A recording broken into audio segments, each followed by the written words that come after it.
Bismillahirrahmanirrahim. Assalamualaikum warahmatullahi wabarakatuh. Salam sejahtera untuk kita semua. Om Swastiastu, Namo Buddhaya, salam kebajikan, Sampurasun. Rahayu Sagung Dumadi. Yakinkan semua makhluk di semesta ini, baik yang kelihatan maupun yang tidak kelihatan, di setiap ruang dan waktu, di semua tingkatan, senantiasa hidup berbahagia dan bebas dari segala bentuk penderitaan. Mari kita bertekad diri kita semua dan yakinkan dengan penuh kesadaran bahwa kita lahir ke semesta ini bukanlah kebetulan. Kita semua datang ke semesta ini direncanakan oleh pemiliknya. Allah berulang kali mengatakan dalam Al-Quran, Huwaladzi yusawwirukum fil arham kaifa yasha. Dialah Allah Al-Musyawwir, arsitek agung, yang telah menciptakan semuanya dengan penuh rencana. Mari kita yakinkan bahwa kelahiran kita ke semesta ini karena direncanakan oleh Dia, Sang Arsitek Agung. Kalau kita datang ke semesta ini direncanakan oleh Allah, berarti kita ini datang ke semesta ini terhormat karena menjadi wakilnya Allah. Kita menjadi khalifahnya Allah. Kita datang ke semesta ini tiada lain adalah untuk menjalankan visi dan misinya Allah. Kita datang ke semesta ini untuk menjadi kepanjangan tangan Allah, menyampaikan cinta kasihnya Allah. Allah yang maha pengasih, Allah yang maha penyayang, yang tidak pernah menghukum hamba yang dicintainya. Jangan percaya sama orang yang mengajarkan bahwa Allah menciptakan neraka untuk balas dendam kepada hamba yang dicintainya. Itu omong kosong. Neraka adalah ciptaan kita sendiri. Allah berulang kali mengatakan segala kebaikan dari Allah, tapi segala keburukan itu buah tanganmu sendiri. Diulang-ulang di banyak ayat dalam Al-Quran. Oleh karena itu para sahabat, marilah kita selalu sadar bahwa kita ini makhluk cahaya yang dibungkus dengan tubuh untuk mencahayakan semesta. Kita ini adalah wakil Allah untuk menyampaikan cinta kasihnya Allah. Tidak boleh di semesta ini kita membuat kerusakan. Tidak boleh di semesta ini kita menyakiti makhluk lain, siapapun itu. Tidak boleh menyakiti pohon, menyakiti makhluk, apalagi kita menyakiti diri kita sendiri. Yuk sekarang selalu bertekad, mulai hari ini saya akan menjadi sumber cinta, sumber sukacita, sumber kedamaian, sumber ketentraman bagi semua makhluk. Tidak boleh ada makhluk lain yang berkurang kebahagiaannya bertemu dengan saya. Percaya sama saya, hadiah orang yang selalu memancarkan cinta adalah cinta itu sendiri. Kalau Bapak Ibu sudah bisa mempraktekkan itu, bahkan segala berkah itu datang tanpa diduga. Wa yarzuqhu min haitsu la yahtasib.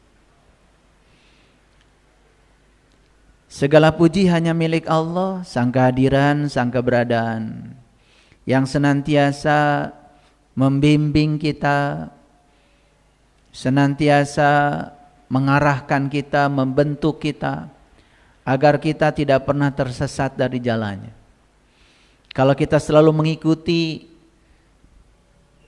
azannya Allah. Azan itu sebetulnya bukan seruan yang dilakukan oleh manusia. Itu cuma syariat saja. Tapi azan yang sebenarnya itu dilakukan langsung oleh Allah. Azan itu seruan. Dan Allah itu menyeru langsung dari dalam setiap ruang dan waktu. Ketika kita mau berbohong, ada yang azan dari dalam. Jangan bohong. Ketika kita mau menyakiti orang lain, ada yang azan dari dalam. Jangan melakukan itu. Ketika kita bertindak semena-mena sama orang lain, ada azan dari dalam. Jangan kamu lakukan itu. Aku tidak ridho dengan apa yang kamu lakukan. Jadi para sahabat semuanya harus sadar kalau azan itu sebetulnya ada di dalam diri kita. Tidak pakai pengeras suara, tapi suaranya lantang dari dalam. Jujur ya, saya tanya semuanya. Bapak Ibu sering mendengarkan seruannya? Sering. Itulah azan yang sebenarnya. Tapi azan yang itu, yang langsung dilakukan oleh dia pemilik kita, nyaris sama kita tidak didengar. Padahal itu adalah bimbingan sejati darinya. Ya, jadi azan itu bukan 5 waktu. Azan itu setiap saat. Di sini selalu ada. Selalu ada. Silahkan dengarkan azan itu dan ikuti. Pasti kita akan selalu menuju kepada kebahagiaan. Hayya 'alal falah. Hayya 'alal falah. Hayya 'alal falah. Siapapun yang mengikuti azan dari dalam, azan sejati itu, saya pastikan tidak akan menderita hidupnya. Begitulah cinta kasihnya Allah. Tidak pernah tidur, tidak pernah terkantuk, senantiasa terjaga untuk mengarahkan kita supaya tidak tersesat di jalannya. Oleh karena itu mari kita puji Dia dengan membaca hamdalah. Alhamdulillahirabbil alamin. Mari kita awali kajian kita di pagi yang penuh berkah ini bersama-sama merasakan kehadirannya, karena Sang Hidup tidak pernah meninggalkan kita. Para sahabat bisa mendengarkan suara saya karena kehadiran Allah dalam diri kita. Kalau kita tidak bernapas lagi, semua fungsi dari tubuh ini tidak berguna lagi. Hilang. Bahkan saat seseorang tidak diizinkan bernapas lagi, semua yang disebut miliknya berpindah tangan dalam sekejap. Semua yang dibangga-banggakannya nyaris tidak ada lagi. Semua yang disebut kehormatan, status sosial, bahkan namanya pun hilang.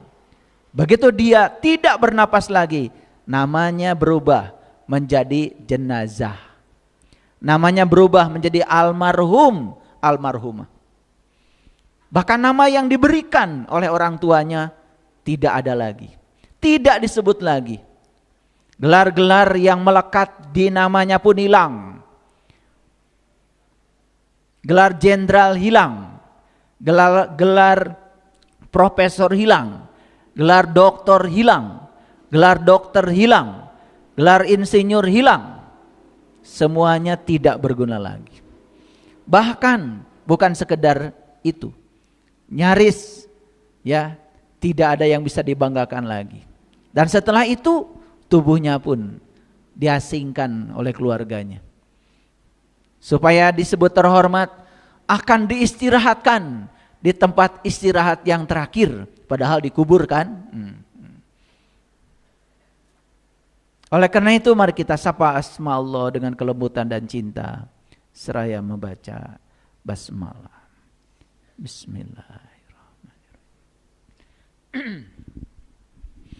Kajian kita hari ini meneruskan satu intuisi yang pernah menyelinap lewat kesadaran saya di salah satu kajian saya yang judulnya adalah ketika agama hanya hidup di rumah ibadah tetapi mati di ruang kehidupan.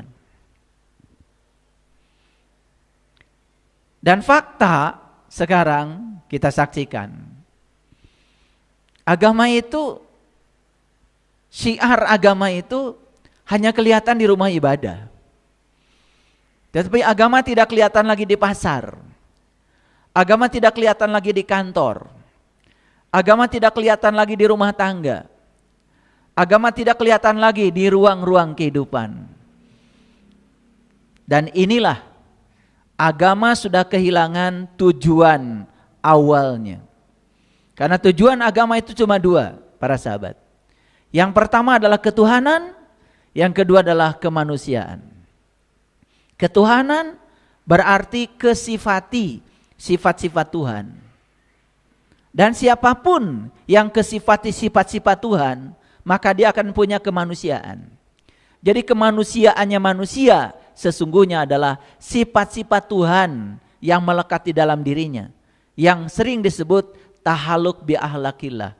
Berakhlak seperti akhlaknya Allah. Itulah yang diajarkan Nabi Muhammad. Makanya beliau diutus ke semesta ini.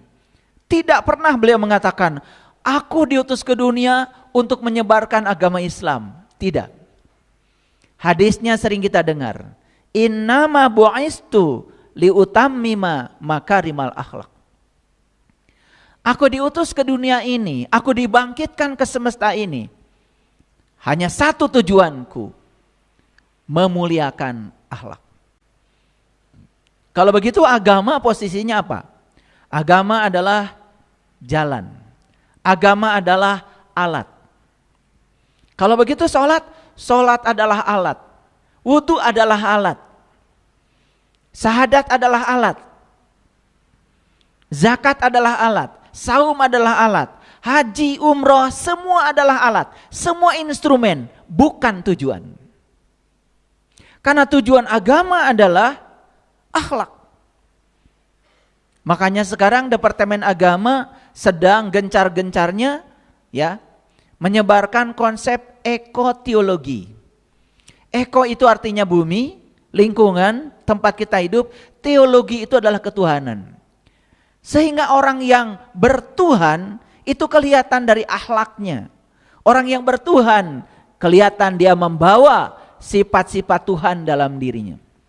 Orang yang bertuhan, dia selalu sadar bahwa dirinya menjadi kepanjangan tangan Tuhan untuk membawa misi Tuhan.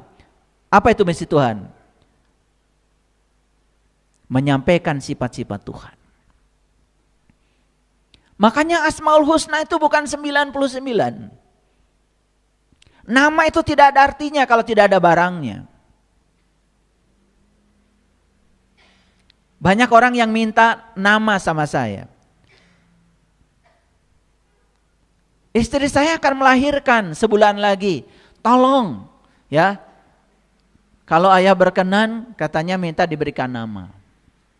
Saya bilang nanti saja kalau sudah ada barangnya. Nanti kalau barangnya sudah ada saya beri nama. Karena kalau barangnya belum ada, itu mau dikasih nama kemana?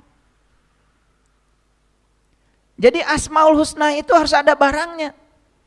Makanya percuma kita hafal 99 asmanya kalau tidak mengerti yang satu. Harus ketemu dulu yang satunya. Sang wajibul wujudnya. Baru yang 99 itu tanpa dihafal akan datang dengan sendirinya. Ar-Rahman, Ar-Rahim, Al-Malik, Al-Qudus, As-Salam, Al-Mu'min, Al-Muhaimin, Al-Aziz, Al-Jabar, sampai As-Sobur datang dengan sendirinya. Kenapa? Kalau kita ingin merasakan sifatnya garam, sudah menyatu dengan garam. Maka sifatnya akan datang dengan sendirinya tanpa diundang, yang namanya asin. Kalau kita ingin mengetahui sifatnya gula, yaitu manis, tidak usah mendengarkan ceramah tentang gula, tidak usah baca buku tentang gula. Menyatu saja manunggal dengan gula, maka rasa gula tanpa diundang akan hadir kepada kita, yang namanya manis. Sama, Ketika kita selalu menyadari kehadiran Allah dalam diri kita, bahwa Dia tidak pernah meninggalkan kita, Dia selalu bersama dengan kita. Bahkan Allah mengatakan wa huwa ma'akum, wa huwa ma'akum, wa huwa ma'akum aina ma kuntum. Berulang kali Allah mengatakan seperti itu. Tetapi tidak disadari keberadaan Dia dalam diri kita. Ketidaksadaran akan kehadiran Allah itulah yang membuat sifat-sifatnya tidak melekat dalam diri kita. Makanya banyak orang yang mengaku bertuhankan Allah, tapi sifatnya jauh dari panggang dari api, jauh dari sifat-sifat Allah. Pendengki, pendendam, bahkan rela menyakiti orang lain. Yang lucu lagi, menyakiti makhluk lain menggunakan agama dan Tuhan. Inilah topik kita. Ketika agama hanya hidup di rumah ibadah, tetapi mati di ruang kehidupan. Para sahabat, kalau kita duduk sebentar nonton televisi, jarang televisi itu memberitakan berita positif. Beritanya itu selalu pelecehan seksual, pembunuhan, perampokan, korupsi, tawuran, perang. Kalau kita kelamaan nonton TV yang seperti itu, bahkan kita pun jadi negatif. Karena mengizinkan semua informasi, energi itu masuk ya di ruang memori kita. Jadi seolah-olah kehidupan itu gak ada yang positifnya. Setiap hari itu berita itu yang begitu. Dan lucunya berita yang seperti itu yang laku.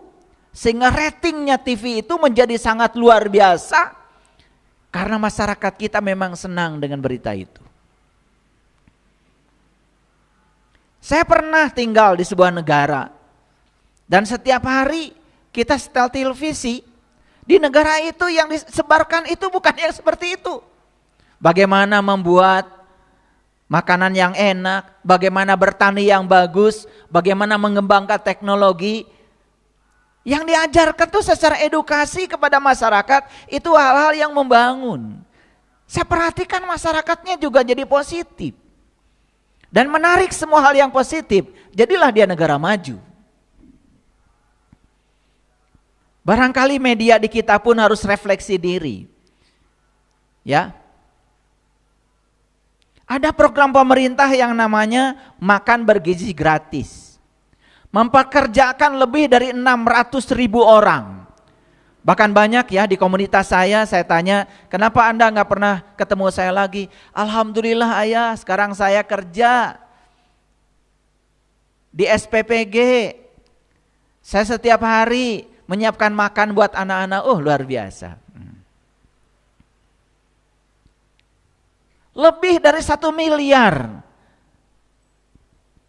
sajian makanan yang sudah dibuat oleh pemerintah.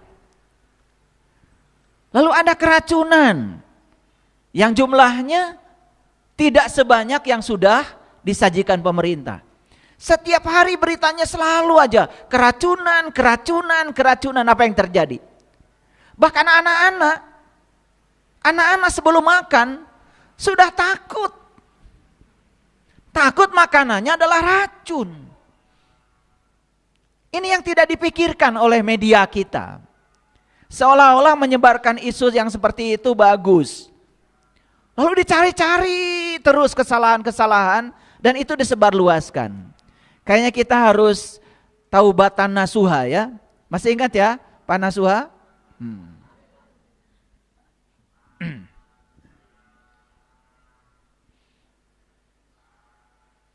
Nah inilah. Jadi kita mengartikan syiar agama itu ketika masjid penuh. Mengartikan syiar agama itu kalau peringatan hari besar agama orang datang penuh.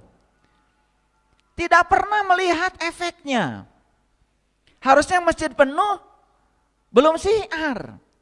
Kalau nilai-nilai yang diajarkan di masjid itu, di gereja, di pura, ya, di wihara, itu belum nampak menjadi nilai-nilai hidup yang positif. Saya sering menyaksikan Bapak Ibu, ini adalah pemandangan yang nyata. Kalau sudah selesai acara Maulid Nabi, Isra Mi'raj, apa saja kegiatan keagamaan. Selesai acara itu, ya, apalagi bikin panggung,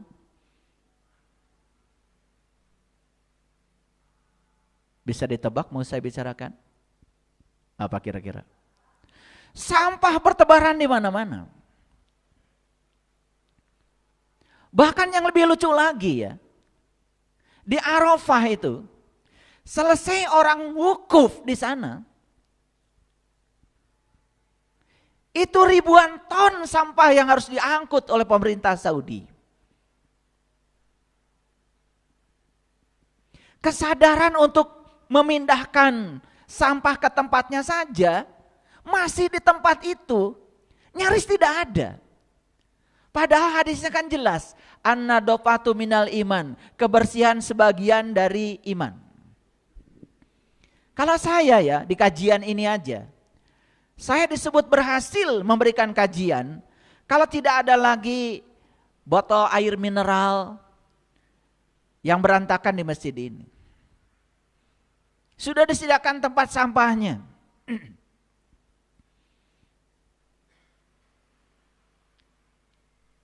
Jadi agama itu cuma hidup di tempat ibadah, tetapi tidak hidup di ruang kehidupan. Malah justru dia mati di ruang kehidupan. Pertanyaan besarnya apa? Kenapa bisa begitu? Ya Bapak Ibu. Yang sedang diselidiki KPK. Bagi-bagi kuota haji. Itu kan haji itu atas nama agama Bapak Ibu. Atas nama Tuhan kan? Betul nggak? Kuotanya diperjualbelikan. Ada yang disogok, ada yang menyogok. Tidak ada satu travel pun yang memberangkatkan umat haji atau umroh ke sana bukan atas nama agama. Saya kira tidak ada. Apa yang terjadi? Ada yang kotor di situ, ada noda di situ. Padahal itu disebut perjalanan suci. Betul nggak Bapak Ibu? Oke, ya. Coba renungkan kata-kata saya. Orang sedang sholat di masjid, gak korupsi. Setuju ya dengan saya? Sedang sholat. Kan korupsi itu setelah selesai sholat. Betul nggak? Orang sedang sholat tidak berzina. Enggak Bapak Ibu. Sedang sholat. Kan habis sholat. Betul nggak? Orang sedang sholat nggak ada marah-marah, memaki-maki orang lain. Enggak Bapak Ibu. Kan habis sholat. Nah pertanyaannya adalah kita ini sering merasa seolah-olah kalau sudah beragama di rumah ibadah kita sudah selesai beragama. Padahal itu baru latihan beragama. Agamanya di ruang kehidupan. Ada nggak Bapak Ibu? Orang habis baca Quran, suami istri di rumah, habis itu berantem, ada nggak Bapak Ibu? Ada apa banyak? Waktu baca Quran nggak berantem, mau baca Quran. Kan berantemnya setelah baca Quran. Jadi ini jangan-jangan agama itu tidak berhasil ya menjadi instrumen yang mengantarkan kita tercegah dari perbuatan keji dan munkar. Itu masalah kita hari ini. Perlu nggak Bapak Ibu saya bahas ini? Perlu ya, karena ini sangat relevan dengan kenyataan hidup. Baik, kalau gitu kita masuk. Bapak Ibu sering wudhu? Sering nggak? Berapa kali sehari? Oke. Waktu wudhu cuci tangan. Pakai apa? Pakai air.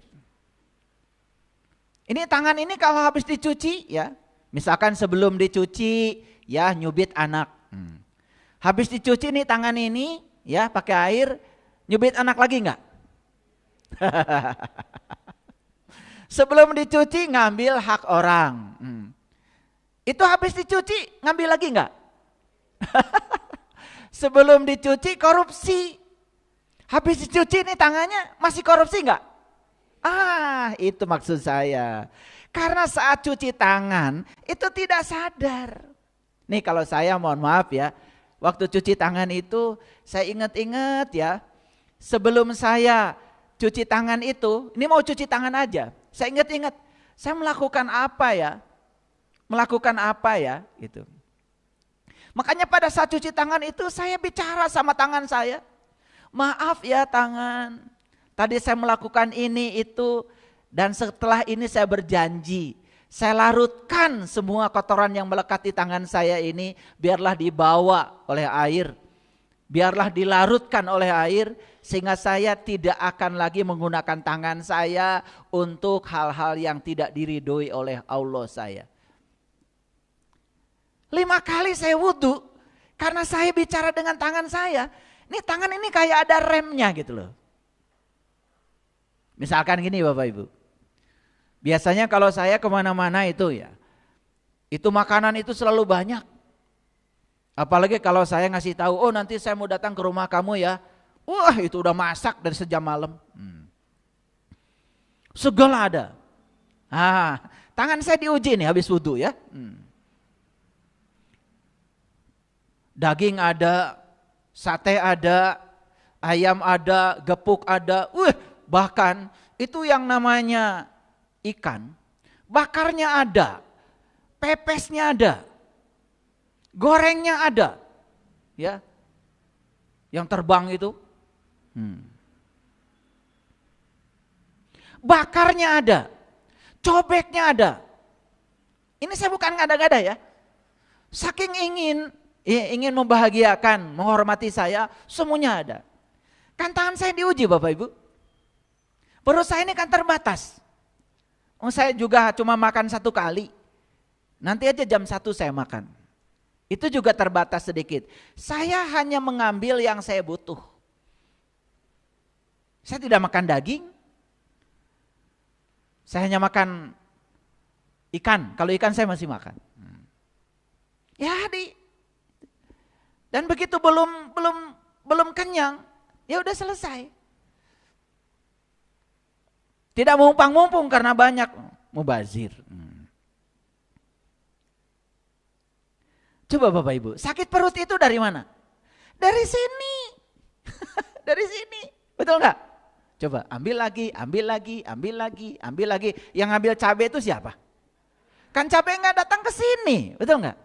Coba. Saya kalau wudhu ya, cuci tangan saja. Saya upacarakan waktu cuci tangan. Sampai saya kadang-kadang menangis. Saya menyesal tidak menggunakan tangan saya seperti yang Allah mau. Saya minta maaf pada tangan ketika saya sedang mencucinya. Saya berterima kasih pada tangan saya ketika saya sedang mencucinya. Bahkan ketika sedang mencucinya, saya katakan I love you, I love you. Saya sangat mencintai kamu. Gitu enggak Bapak Ibu? Kalau wudhu? Enggak ya? Ya. Waktu wudhu memang Bapak Ibu ya tidak korupsi. Kan habis wudhu. Berarti wudhunya tidak ada bekasnya kan? Betul enggak? Aduh. Apalagi yang tangannya ringan sekali ya. Suka mukul sama orang gitu.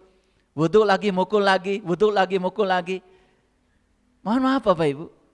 Buat apa? Agama itu jadi upacara. Tujuan agama tidak tercapai. Ketuhanan tidak tercapai apalagi kemanusiaan. Banyak orang yang matastangkan agama dan Tuhan, bahkan menyakiti makhluk lain. Bahkan binatang yang tidak bersalah kemudian dipotong atas nama Tuhan dan agama. Perlu direnungkan kembali Bapak Ibu. Dengarkan kata-kata saya. Pelajari Al-Quran. Apa yang disebut dengan penyembelihan? Pelajari. Itu bahasa hakikat itu. Al-Baqarah, sapi betina disembelih, baca itu. Yang mana sapi betinanya? Pelajari Quran, karena Quran pedoman hidup katanya. Setelah cuci tangan kemudian kita kumur-kumur. Saya kumur-kumur lama Bapak Ibu. Lama gitu. Bukan sekedar membersihkan kotoran fisik. Kotoran fisik mah gampang, dikosok sama gigi juga habis. Tapi kotoran batin di sini. Saya ingat tadi saya bicarakan orang enggak ya? Saya kumur-kumur. Waktu saya mengeluarkan air, tolong air, bawa semua kotoran, kebiasaan buruk dari mulut saya. Jangan ada lagi orang yang terluka kebahagiaannya dengan mulut ini.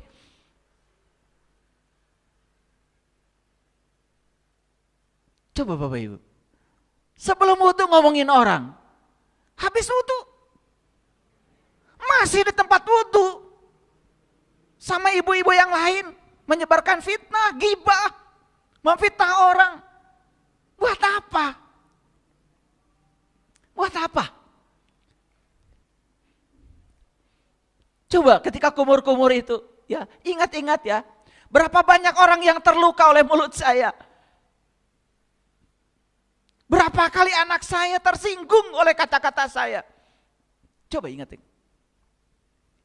Selesaikan di wudhu itu. 3 kali kita kumur-kumur. Jadi kalau sehari semalam 5 kali, 15 kali kita kumur-kumur. Coba berkumur mulai sekarang dengan kesadaran. Bahwa ajak bicara. Terima kasih pada gigi, terima kasih pada lidah, terima kasih pada mulut. Terima kasih dia sudah diizinkan Allah untuk merasakan semua cita rasa makanan. Izinkan, ajak bicara.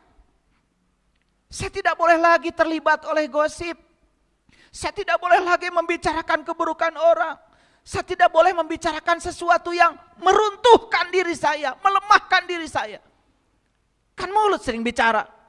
Itu enggak mungkin. Saya kemarin ketemu dengan orang yang sedang kegelapan. Lalu saya kasih saran. Apa jawabannya? Sudah gelap Pak bagi saya. Seolah-olah sudah akhir dari segalanya begitu. Cuman karena apa? Karena punya utang ke bank, itu sudah gelap. Seolah-olah rumahnya sudah selesai, mobilnya sudah selesai, hartanya sudah selesai. Karena dia yang mengatakan, saya sudah gelap Pak. Seolah-olah tidak ada Tuhan. Tiap hari dia wudhu, tiap hari dia sholat. Sampai hitam ininya. Tapi jawabannya seperti itu. Udah gak masuk lagi nasihat saya. Waktu memasukkan air ke hidung. Apa yang dikatakan Nabi? Nabi Muhammad mengatakan, ya Allah, masukkanlah bau surga ke dalam hidungku. Sedot lagi, ya Allah, masukkanlah bau surga ke dalam hidungku. Saya nikmati doa itu. Surga Bapak Ibu di mana-mana. Ada orang yang ngasih minyak wangi sama saya. Minyak wangi yang saya suka, bukan minyak duyung. Karena saya setiap wudu, saya tarik air, ya Allah, masukkanlah bau surga ke dalam hidungku. Naik pesawat, yang duduk di sini wangi. Cantik lagi. Udah bau. Udah bau badan, bau mulut, segala bau. Itu jangan-jangan wudunya tidak pernah ngobrol dengan hidung kita. Ya. Coba. Waktu membasuh wajah, apa yang dikatakan Rasulullah? Ya Allah, putihkan wajahku dengan cahayamu. Kulit saya tidak hitam, tidak putih, ya seperti inilah. Kalau istri saya bilang, katanya ayah enggak hitam, sawo katanya. Tapi matang katanya sawonya. Ya memang begini ya gennya. Tapi setiap wudu selalu, ya Allah, putihkan wajahku dengan cahayamu. Saya bukan ingin jadi orang terkenal, saya bukan ingin orang yang tersanjung, tidak. Tetapi jangan ada orang ketemu saya menjadi takut dengan saya.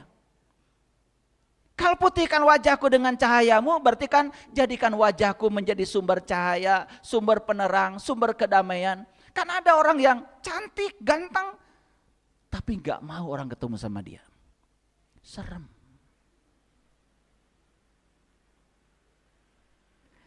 Saya kalau membasuh tangan kanan, tangan kiri, kalau tadi kan baru membasuh telapak aja ya.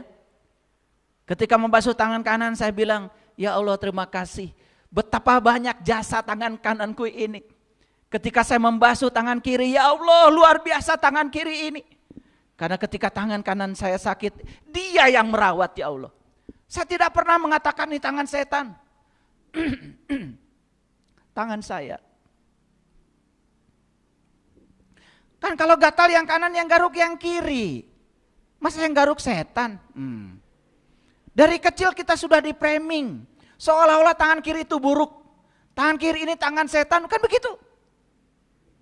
Saya selalu bilang sama tangan dan kiri, kamu dua-duanya sama kerennya, sama hebatnya, sama sempurnanya. Tanpa kalian, saya tidak akan bisa apa-apa. Makan dengan kedua tangan, betul Bapak Ibu? Betul enggak? Iya. Ketika kita makan yang alot-alot, yang kanan pakai sendok, yang kiri pakai garpu. Betul enggak? Luar biasa. Sempurna enggak Bapak Ibu kedua tangan ini? Luar biasa. Coba ajak bicara ketika wudhu. Wudhulah dengan kesadaran. Ini baru wudhu belum sholat ya. Nanti terbawa ke dalam kehidupan kesadaran itu. Memang ketika wudhu kan Bapak Ibu pasti menghadapi air ya. Tidak ngomongin orang. Ketika wudhu Bapak Ibu tidak marah-marah kan? Enggak. Ketika wudhu. Tapi habis itu kan marah lagi. Habis itu kan kesel lagi. Lalu apa fungsinya wudhu? Wudhu itu berarti tidak bisa mengantarkan kita menjadi lebih sadar, lebih baik. Itu baru wudhu aja kok.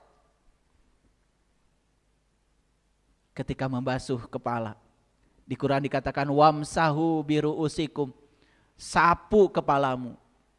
Itu perintahnya sapu loh. Bukan basahi kepalamu, bukan. Sapu kepalamu. Itu Quran. Kalau perintahnya sapu kepalamu, ada apa dengan kepalamu? Kalau ada perintah tolong sapu ya ruangan ini, ada apa dengan ruangan itu?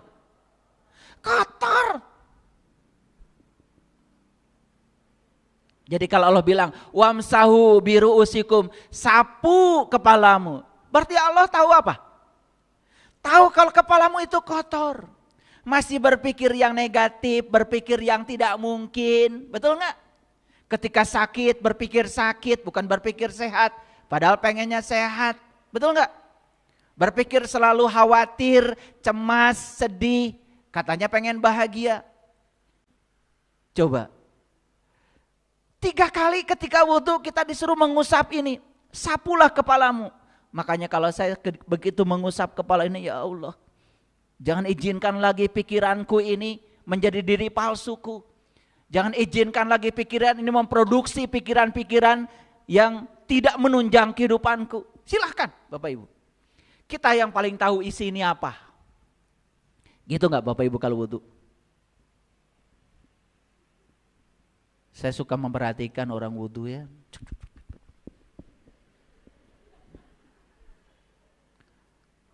Selesai itu ketemu sama temannya, sama-sama penggosip. Langsung menggosip di tempat wudhu. Ini agama cuma hidup di rumah ibadah. Tapi agama mati di semua ruang kehidupan. Kenapa? Karena menjalankan agama nyaris tanpa kesadaran. Kemarin saya ke Nagreg gitu, lagi survei. Ada gunung batu di sana yang mau diambil manfaatnya. Saya diminta untuk menjadi konsultan, pergi ke sana. Orang masih di bawah, saya sudah di atas. Ada yang tanya sama saya, Bapak usianya berapa? Alhamdulillah saya mau 60. Padahal yang 45, yang 37, bahkan ada tentara juga masih di bawah ngos-ngosan. Sampai di atas saya kasih tahu, apa rahasianya Pak?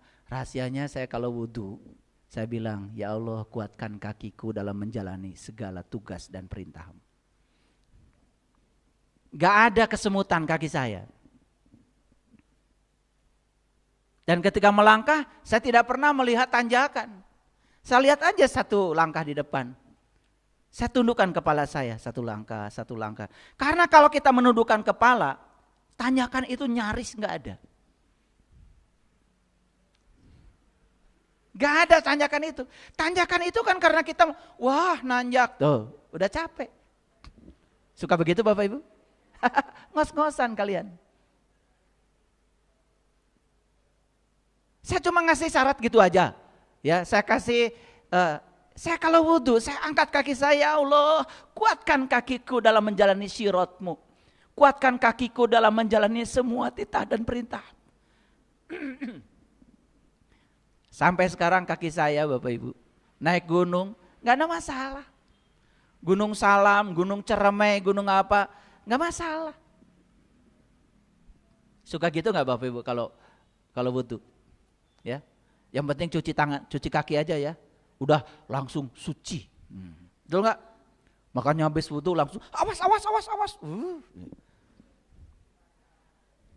Habis wudhu Bapak Ibu suci atau sok suci?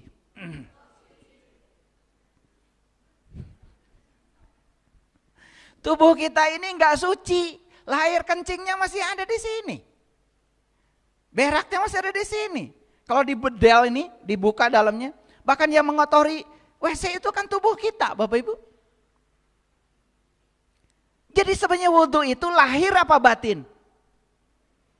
Ya secara lahir memang kita jadi cuci muka, lumayan kan? Tangan kita yang kotor jadi dilarutkan, tetapi tidak menjadi suci.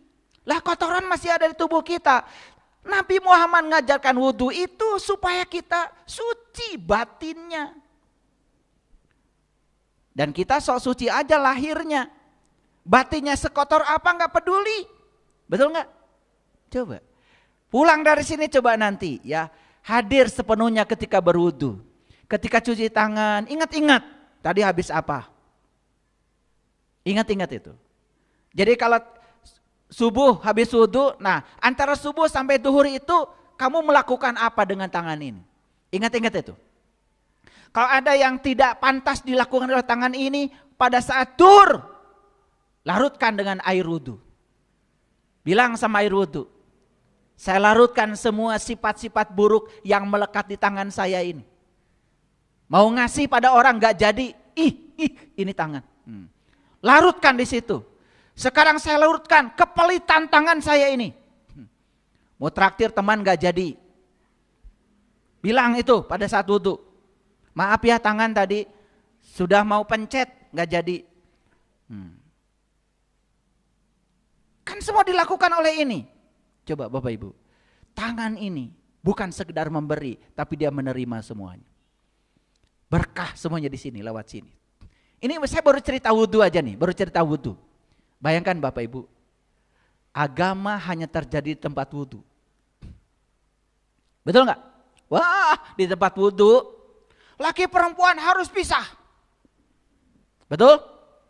Habis wudhu, selingkuh.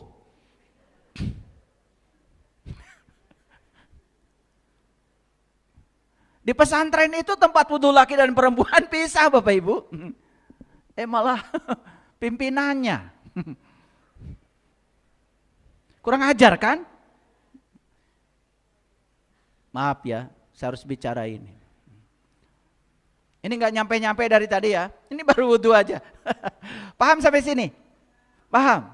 Coba mulai sekarang, nih saya kasih pelajaran sederhana. Nanti setelah ini wudhunya berkesadaran. Begitu lihat air bilang, terima kasih air, kamu keren, kamu sangat berguna. Tolong ya air, larutkan semua kotoran yang melekat dalam tubuhku. Bilang sama air begitu. Bilang sama air itu.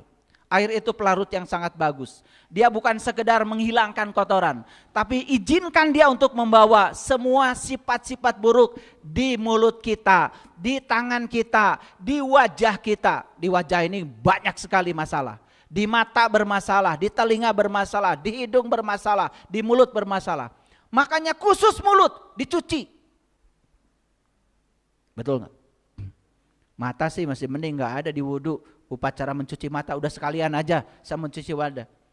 Tapi khusus bagian penting dari ini nih, yang kotor ini, dikumur-kumur 3 kali. Nanti kalau kumur-kumur yang lama, ya boleh sejam juga. Imajinasikan sampai kotoran di mulutmu itu sudah masuk di air dan begitu keluar. Imajinasikan yang keluar itu warnanya hitam legam, sudah membawa semua kotoran di mulut kita. Ini bukan ilmu nujum, ini sains. Dan nanti Bapak Ibu, seminggu aja wudhu yang seperti ini, aduh luar biasa. Nanti mulutmu itu kalau mau ngomongin orang pun ada remnya. Kan sekarang gak ada remnya, betul gak? Iya, jebol terus. Oke. Kalau ada yang tidak suka langsung keluar dari mulut ini, pop, pop, pop, pop, begitu. Betul gak? Iya. Oke. Itu baru wudhu Bapak Ibu. Bayangkan ya, kalau semua sholat, sahadat, zakat, saum, haji, saya kupas jadi semuanya dan dibawa ke dalam kehidupan luar biasa. Ketika takbiratul ihram berdiri tegak, itu kan ada pesan di situ. Tegakkan kamu, jangan lemah kamu, ya kan? Hadapi semua tantangan. Karena mereka dihadirkan oleh Tuhan bukan untuk melemahkan kamu, untuk membuat kamu jadi besar. Pesannya banyak sekali. Ruku, sujud, luar biasa. Dipungkas dengan salam. Assalamualaikum warahmatullahi wabarakatuh ke sebelah kanan. Aku siap menerima kanan dengan damai. Karena di balik yang terjadi, di balik kanan ini, Assalamualaikum warahmatullahi wabarakatuh. Ada rahmat, ada berkahnya Allah. Begitu memalingkan wajah ke kiri, Assalamualaikum warahmatullahi. Aku siap menerima dengan damai kiri. Karena di balik kiri ini ada rahmat dan berkah Allah. Aku siap menerima semua yang disebut berkah. Aku siap menerima yang disebut musibah. Bagiku tidak ada berkah, tidak ada musibah. Aku terima dengan damai yang sama. Bayangkan ketika mengucapkan salam dengan kesadaran seperti itu. Sadar gak Bapak Ibu? Assalamualaikum.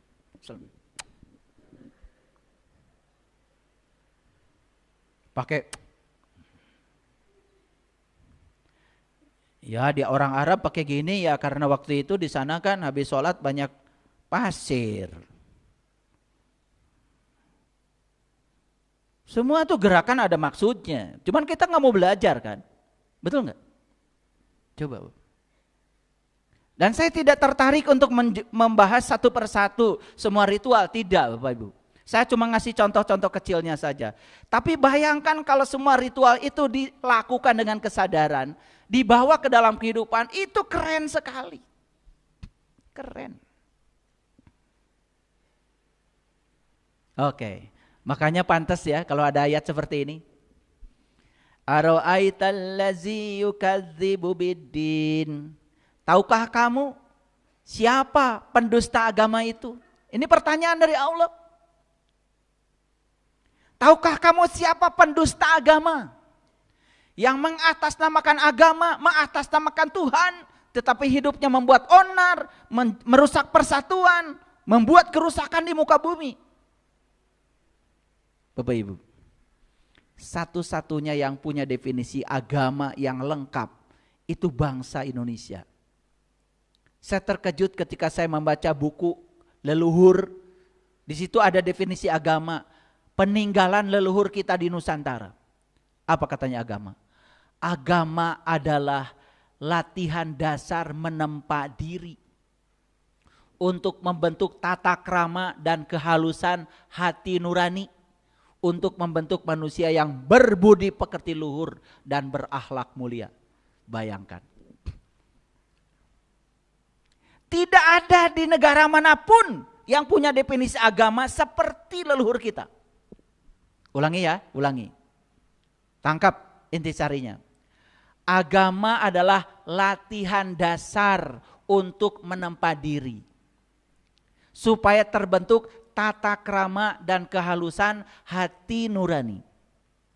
Untuk membentuk budi pekerti luhur dan akhlak yang terpuji. Bayangkan. Jadi agama itu adalah latihan dasar, latihan menempa diri. Tujuannya adalah membentuk tata krama dan kehalusan hati nurani. Harusnya orang beragama itu punya tata krama. Katanya beragama, pakai baju kayak orang suci, mulutnya menghujat. Dan yang model kayak gitu justru pengikutnya banyak, bingung saya.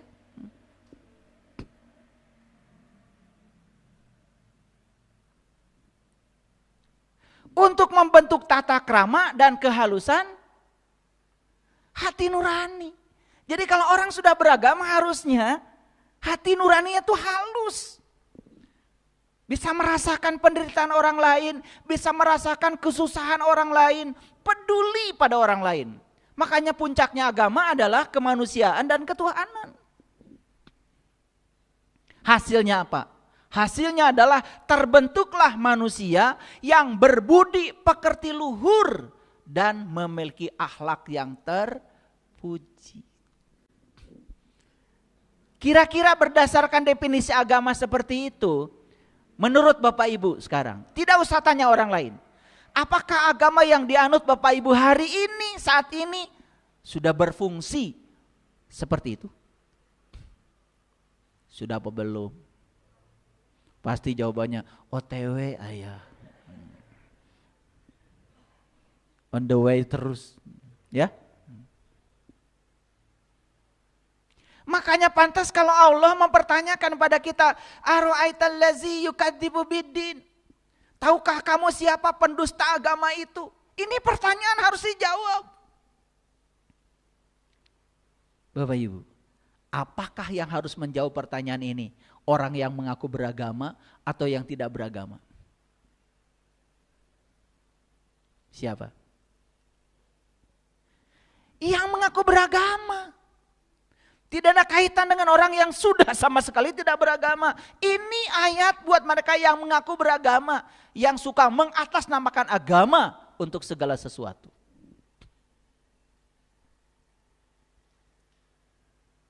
Jawab. Tahukah kamu siapa pendusta agama itu? Mau jawabannya? Allah jawab, "Fazalikal ladzi yad'ul yatim." Itulah orang yang mentelantarkan yatim. Gak pakai anak, yatim, pakai anak lagi. Suka ngarang kita itu. Jadi pendusta agama itu kata Allah, mereka yang mentelantarkan yatim. Siapa yatim? Sudah saya jelaskan berulang-ulang. Yatim itu yang tidak beribu, yang tidak berbapak. Berarti yatim itu yang tidak pernah dilahirkan.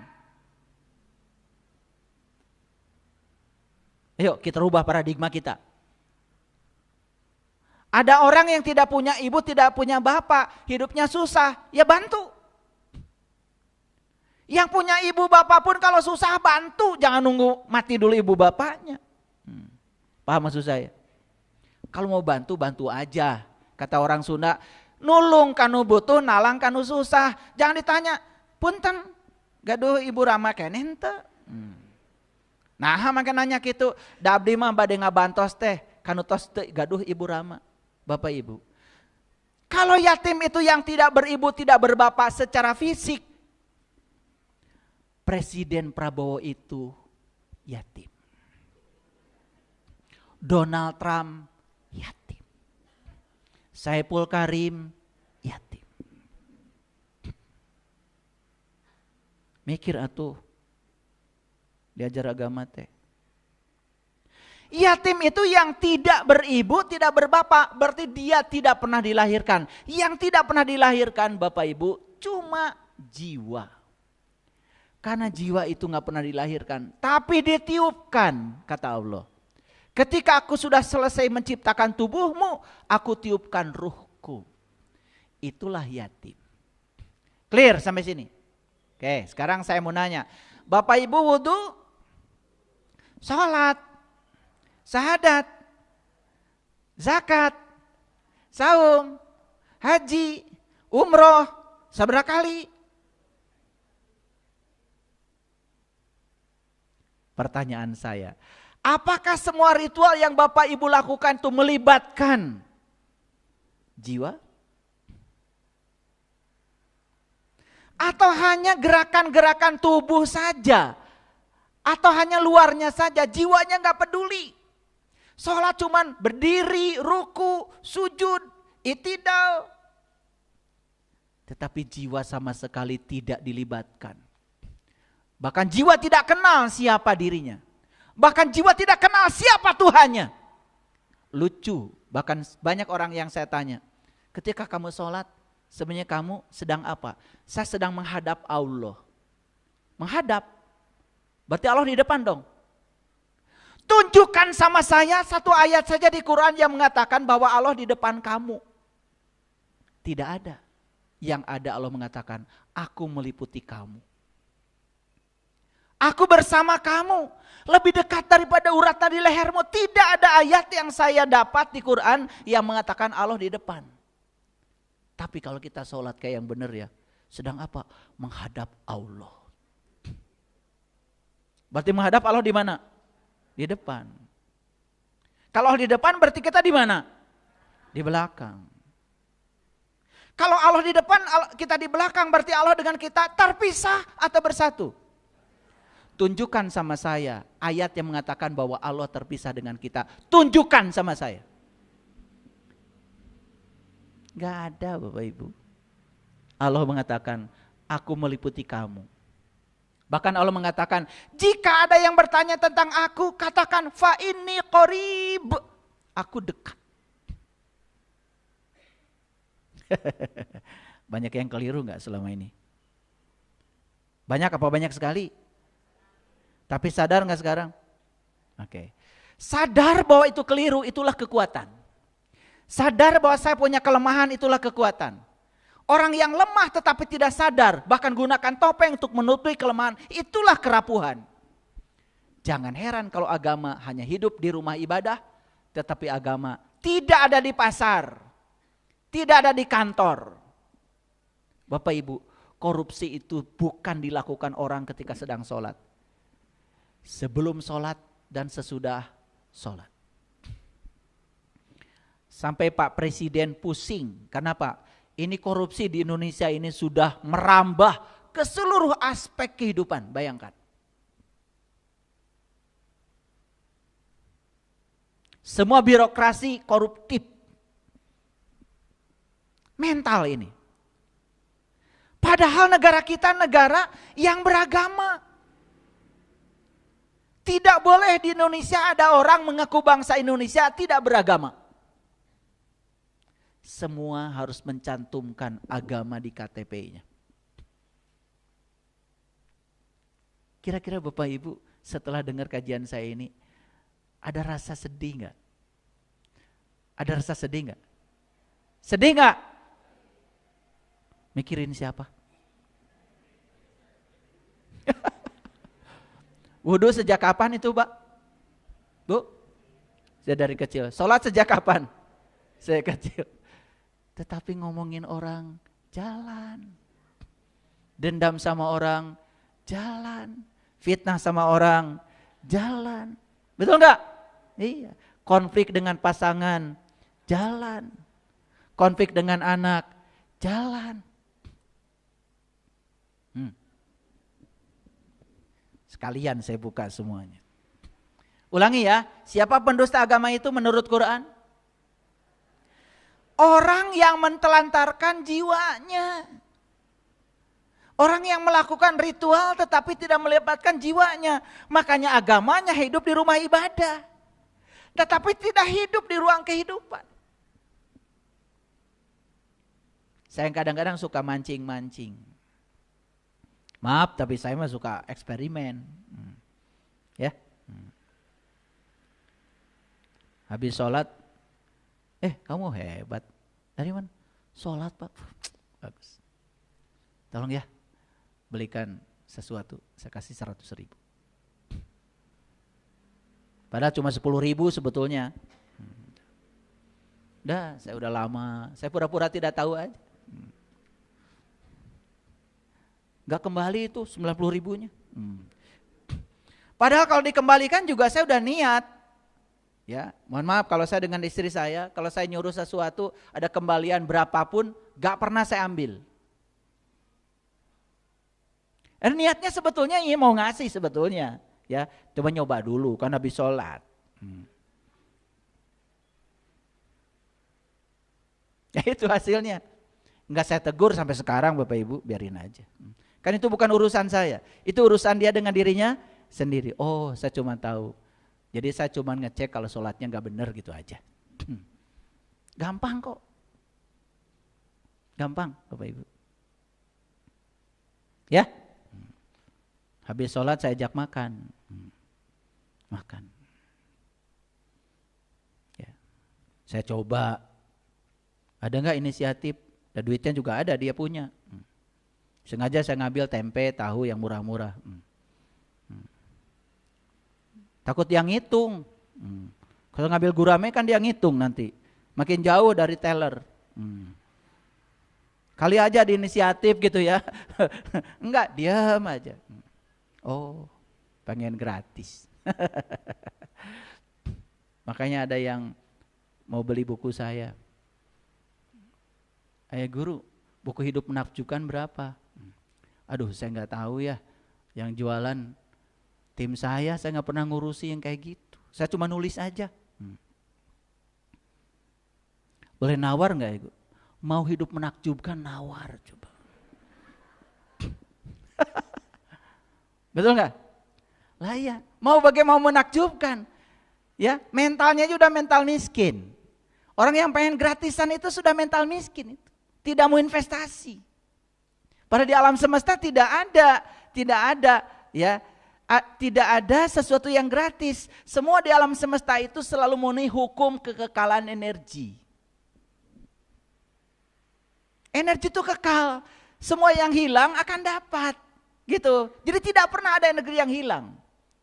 Itu namanya kekekalan energi Bapak Ibu. Ya. Jadi gratis itu mental apa? Ya udah akhirnya saya bayar. Nyoba aja, kan habis sholat. Cerita kesuksesan. Saya bisnisnya ini. Saya ajak makan di restoran. Diam aja. Oh, pengen dibayar. Berikutnya datang lagi, aduh saya ditipu orang, ya itu kayak mentalnya kayak gitu.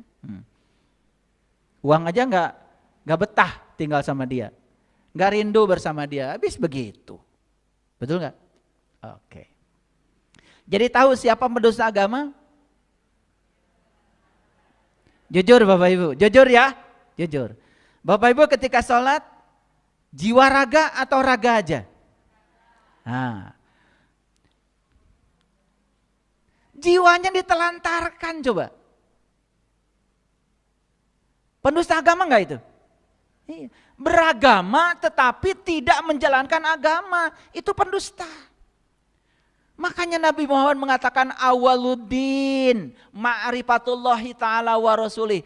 Awalnya agama, kenali dulu Allahmu. Kenali Rasulmu. Itu perintah, itu hadis Bapak Ibu. Bahkan Nabi Muhammad bilang, ma'rifat adalah modalku, akal pikiran sumber agamaku. Jadi ya, akal pikiran kita akan hidup kalau diterangi oleh cahaya ma'rifat. Itulah pentingnya kita bertemu dengan guru yang waras.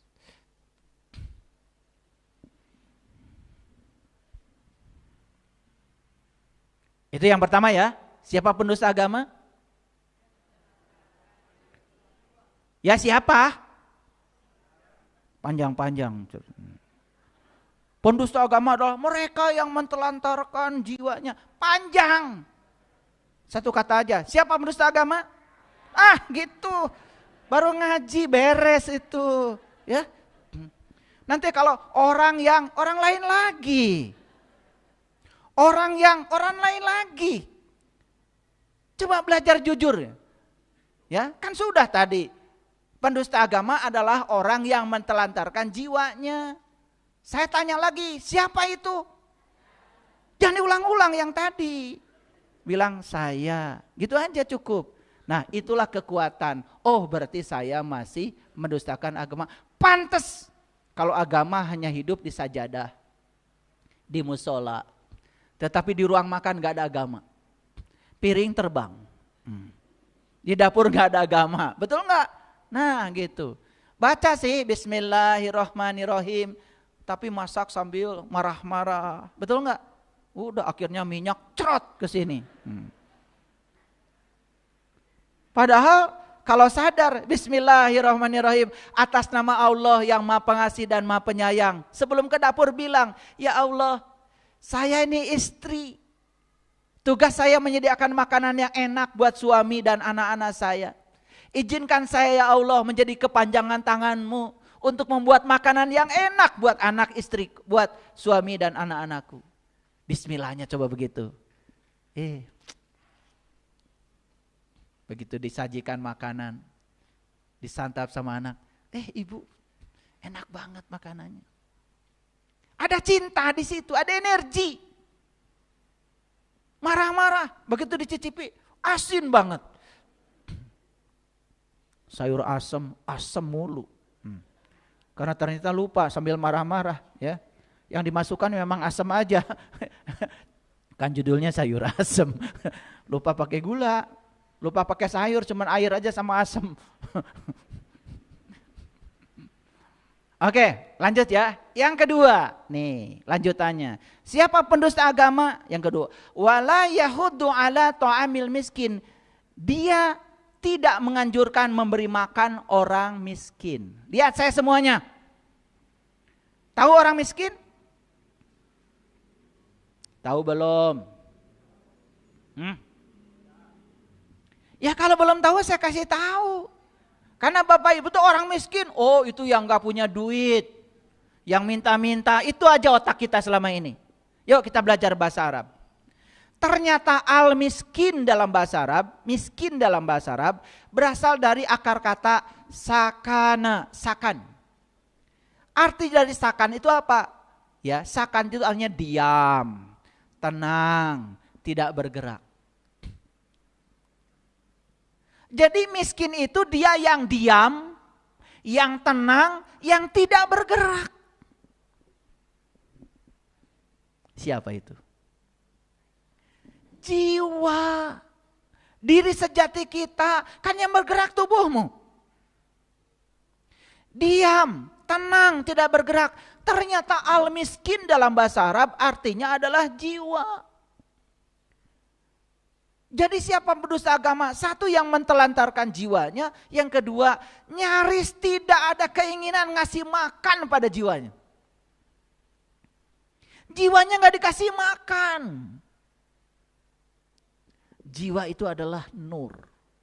Makanan untuk nur, ya nur juga.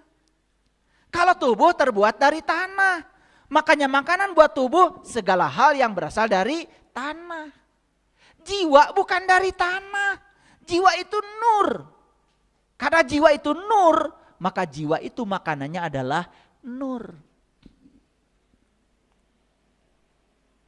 Sudah bisa ngasih makan pada jiwa. Ya Allah, sampai sekarang mulutnya aja gak tahu sebelah mana. Makanya ada orang yang menua tubuhnya, tetapi tidak mendewasa jiwanya. Hidupnya dari dulu ya gitu-gitu aja. Tambah tua, tambah gampang marah, tambah tidak bijaksana. Kan ada tuh, mohon maaf Bapak Ibu, menjelang tua pikun.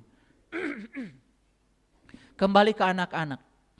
Ini sudah sinyal sebetulnya. Mohon maaf. Umurnya habis hanya buat tubuhnya. Tetapi umurnya tidak ada untuk ngasih makan jiwanya.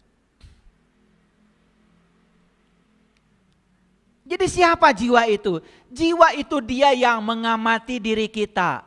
Jiwa itu adalah sang kesadaran. Makanya sering saya sampaikan di kajian ini. Pikiran kita bukan kita. Tubuh kita bukan kita. Tapi yang mengamati pikiran dan tubuh kita itulah diri kita. Sang kesadaran. Dia yang diam. Karena pengamat itu memang sukanya diam. Mengamati. Makanya kenapa orang belajar meditasi? Belajar meditasi itu kan sebetulnya untuk menyadarkan diri kita bahwa diri kita yang sebenarnya adalah sang kesadaran.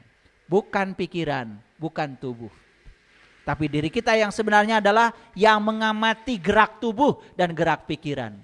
Nah, kalau kita sering berada di kesadaran itu, kita berada di Sidrah al-Muntaha, di puncaknya kesadaran. Jadi sekarang Bapak Ibu tahu siapa yatim? Tahu. Siapa yang miskin? Tahu. Dua-duanya siapa? Jiwa. Jadi si yatim ini ditelantarkan karena kita tidak memberi makan yang selayaknya. Habis seluruh hidup hanya ngasih makanan tubuh. Itulah orang yang berpenyakit kulit, kata Quran. Makanya pantas kalau agama hanya hidup di rumah ibadah. Tidak ada di ruang kehidupan. Kenapa? Karena ada ketimpangan dalam beragama. Agama hanya melulu urusan-urusan yang bersifat lahir. Habis waktu untuk berdandan. Mendandangi tubuh luar. Tapi tubuh dalamnya nyaris tidak didandani. Begitu. Udah terjawab judul ini? Oke. Jadi mengerti sekarang siapa pendusta agama? Kok nggak ada suaranya?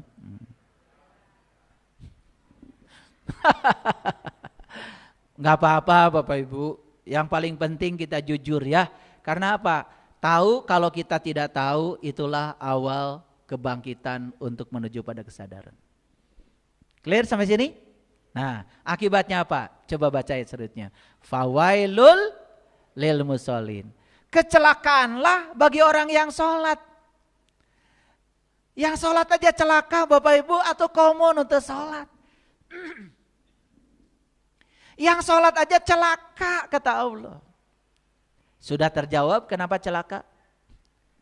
Karena jiwanya ditelantarkan, jiwanya tidak dikasih makan.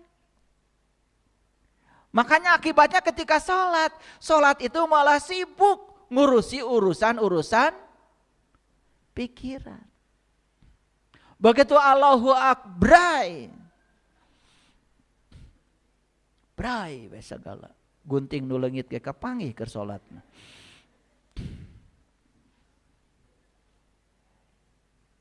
Ngegebray. Paham sampai sini? Oke. Jangan anggap sepele Bapak Ibu. Ayat ini dibaca setiap Ramadan, setiap tarawih. Luar biasa. Dilentingkan suaranya. Gak penting. Yang penting sekarang. Yuk sekarang ambil pesannya. Saya baca ayat ini dulu nangis. Saya tidak menuduh-nuduh orang lain. Tidak. Saya minta ampun sama Allah. Ya Allah. Maaf. Karena saya tidak kenal diri sejati saya. Maka selama ini saya sholat, saya menjalankan apa-apa semata-mata karena urusan-urusan fisik. Karena saya bermuatan, ingin surga, takut neraka. Itu saja. Saya pernah di posisi itu Bapak Ibu. Makanya saya keliling dunia, saya cari guru.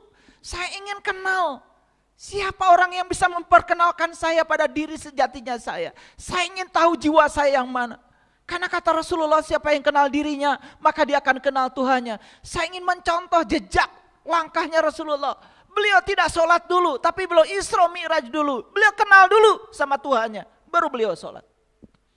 Pantas kalau sholat beliau bisa mencegah dari perbuatan keji dan munkar.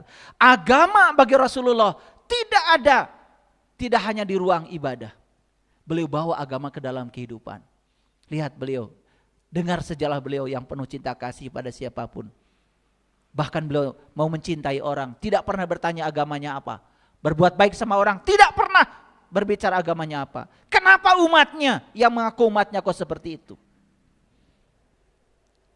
Maka di Quran dikatakan, Muhammadur Rasulullah wallazina ma'ahu asyidda'u 'alal kuffar ruhama'u bainahum tarahum ruka'an sujadan yabtaguna fadlam minallahi wa ridwana. Luar biasa. Simahum fi wujuhihim min asaris sujud zalika masaluhum fit taurati wa masaluhum fil injil. Saya kalau baca ayat itu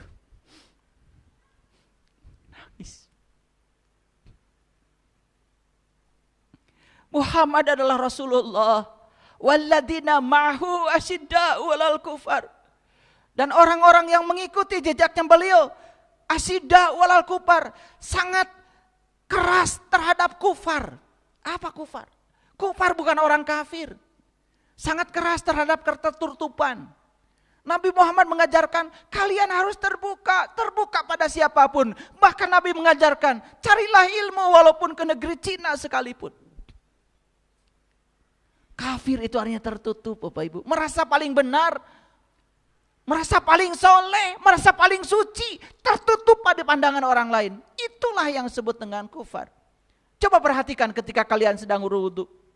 Ada enggak orang berwudu tangannya dikepalkan begini? Ada enggak? Tunjukkan sama saya. Enggak ada. Semua terbuka. Karena dengan tangan terbuka kita bisa menampung air. Dengan tangan terbuka kita bisa memindahkan air ke wajah kita. Dengan tangan terbuka kita bisa memindahkan air ke mulut kita. Itu dari Rasulullah. Ciri umatnya Rasulullah itu adalah asyidda'u 'alal kufar. Bersikap tegas terhadap ketertutupan. Ini malah bersifat keras terhadap orang kafir. Orang kafir itu orang yang berbeda agama dengan kita. Jadilah menghalalkan darah orang lain atas nama agama dan Tuhan. Bagaimana bisa rahmatan lil alamin kalau begitu memahami agama? Maaf Bapak Ibu, dari Bali, dari Lebanon, dari semua negara banyak yang kirim surat sama saya. Kenapa? Saya baru merasakan Islam sebagai rahmatan lil alamin setelah mendengarkan kajian-kajian Islam dari saya katanya. Jadi kalau ada yang masih curiga, saya katanya akan menghancurkan Islam, tidak. Saya ingin membuka Islam yang sebenarnya. Saya ingin menunjukkan pada dunia Islam itu rahmatan lil alamin, damai. Dan Islam tidak membenci orang yang berbeda keyakinan dengan Islam. Islam itu toleran pada siapapun. Saya tunjukkan dalam akhlak saya. Saya berteman dengan siapapun. Saya ke Bali, teman saya banyak di Bali. Saya ke Thailand, teman saya banyak di Thailand. Saya ke Jepang, teman saya banyak di Jepang. Saya tidak pernah berteman, apa agama kalian? Tidak. Bahkan saya sering malu. Kenapa? Yang disebut dengan kafir oleh saya sejak dari kecil, bahkan akhlaknya lebih bagus daripada mereka yang sok-sok beragama tapi akhlaknya buruk. Mohon maaf. Apa kata Rasulullah? Tarahum ruka'an, ya, ruka'an sujadan yabtaguna fadla minallahi waridwana. Bekas ruku dan sujudnya itu nampak di wajahnya Bapak Ibu. Itu di Quran dijelaskan. Di surat Al-Fat itu bagian yang terakhir.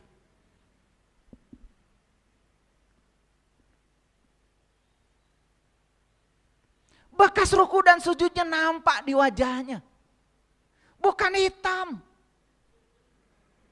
Serem.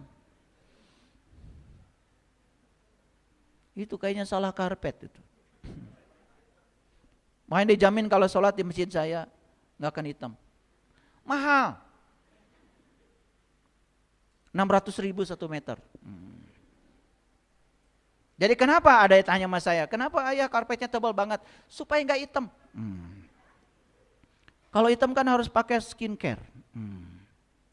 Bekas ruku dan sujud nampak di wajahnya. Wajahnya itu penuh dengan kelembutan. Maka dalam ajaran tantra, sentuhlah matamu selembut bulu ayam. Itu ajaran Buddha sebetulnya. Tapi saya sangat kagum dengan ajaran itu. Sentuhlah matamu selembut bulu ayam. Maksudnya apa? Maksudnya pandanglah semua orang dengan kelembutan dan cinta.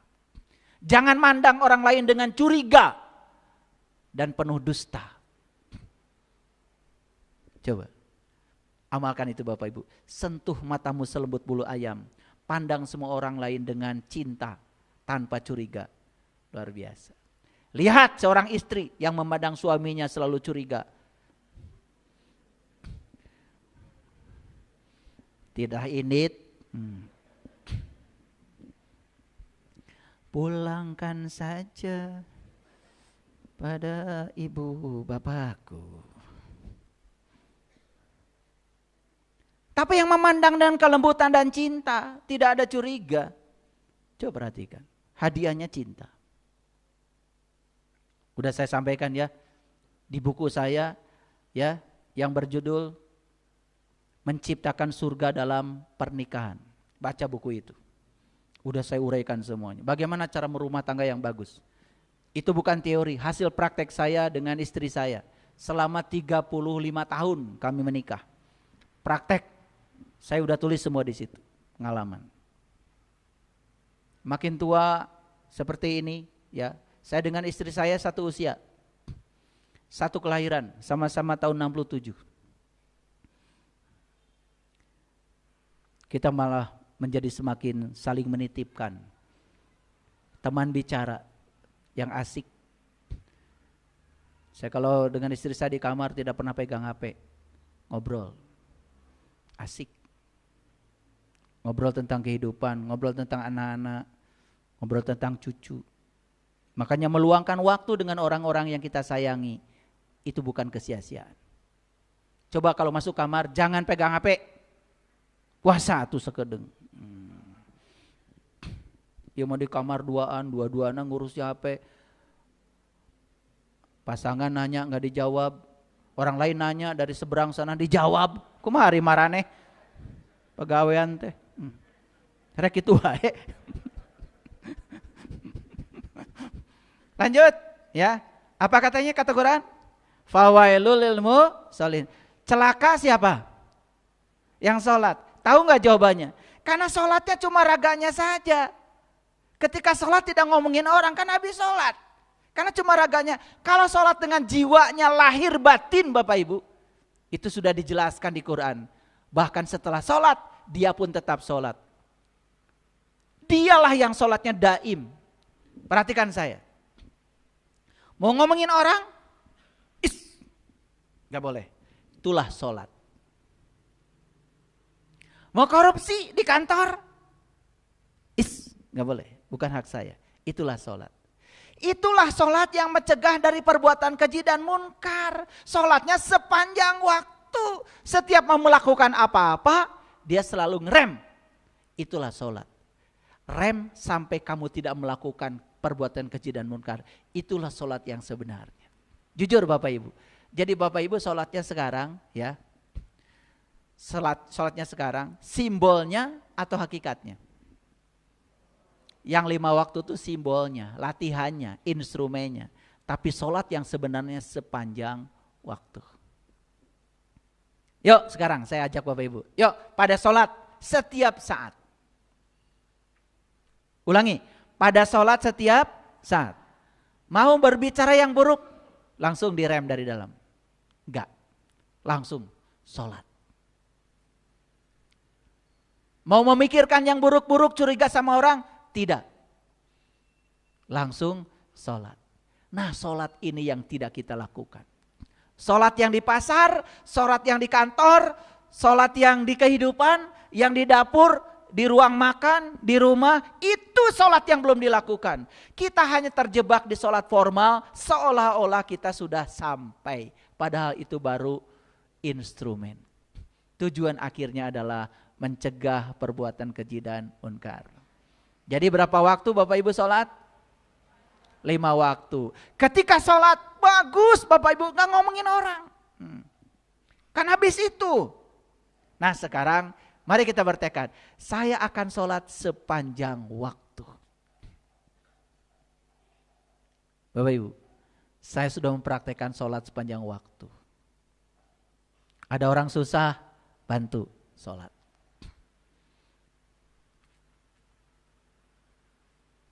Ada orang kegelapan, terangi sholat. Coba, gratis hidup Bapak Ibu. Gratis. Sahabat-sahabat saya di sini, di Bumi Spiritual Indonesia, sudah tahu keseharian saya.